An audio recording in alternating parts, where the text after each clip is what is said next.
Hello everyone. Today in this quick video I'll talk about Python libraries that could play handy in your project and help to extract such information as money, currencies, dates and bank information. So let's go. And I'll switch now to my desktop over here, and I'm running PyCharm where I prepared a script which demonstrates the usage of three libraries. First one is date parser, which helps to parse any date information and understand if current string is actually represents a date or not. The second one is price parser, when you have price information with currency tag or no, then also it helps to parse this value and understand if it actually represents money or no. And the third one is able to parse your bank account number, and it's able to extract information about the country, about the account, and so on. So it actually helps to parse the account ID and understand if this string represents account ID or no. So let's put a breakpoint and just have a really quick walkthrough through each of those three libraries through the API, the way they work. And let me run debugger. Okay, so we stop here, and we in this case we have 2nd of May 2020, and we specify with a hint that this date represents German date. So this would help date parser to parse the date in the right format. And if I would switch to console over here, I would see that in this case the date was parsed correctly. That's 2nd of May.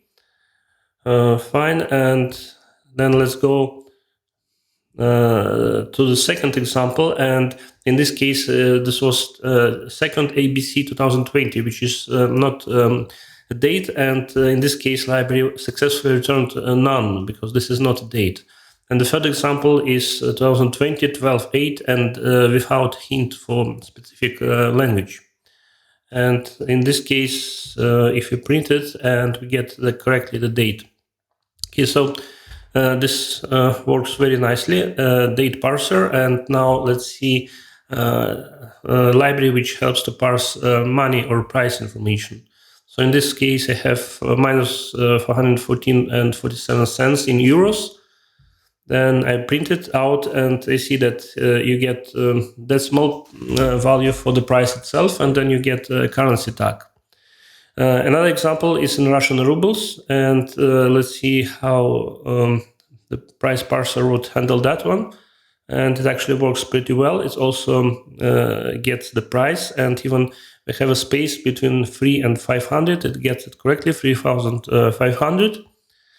Another example is in Indian rupees, and this one is handled correctly as well.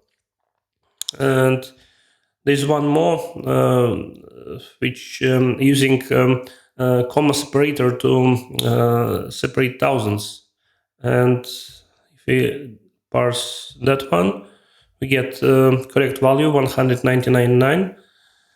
and if we're using, let's say, dot as thousand separators, then it works as well correctly, which is great.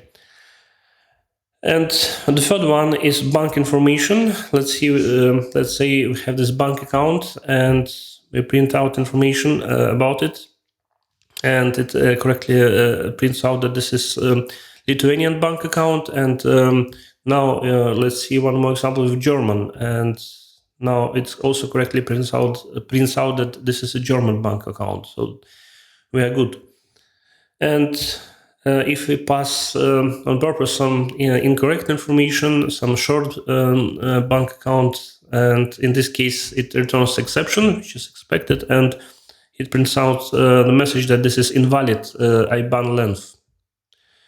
Okay, so this is the quick overview of those three handy libraries that were very useful in my implementation, because there was no need to implement all the rules by myself to parse dates, currencies, and bank information. I just using those three libraries straight away, installed from pp, and it saves your time and makes your day great. So see you next time. Bye, guys.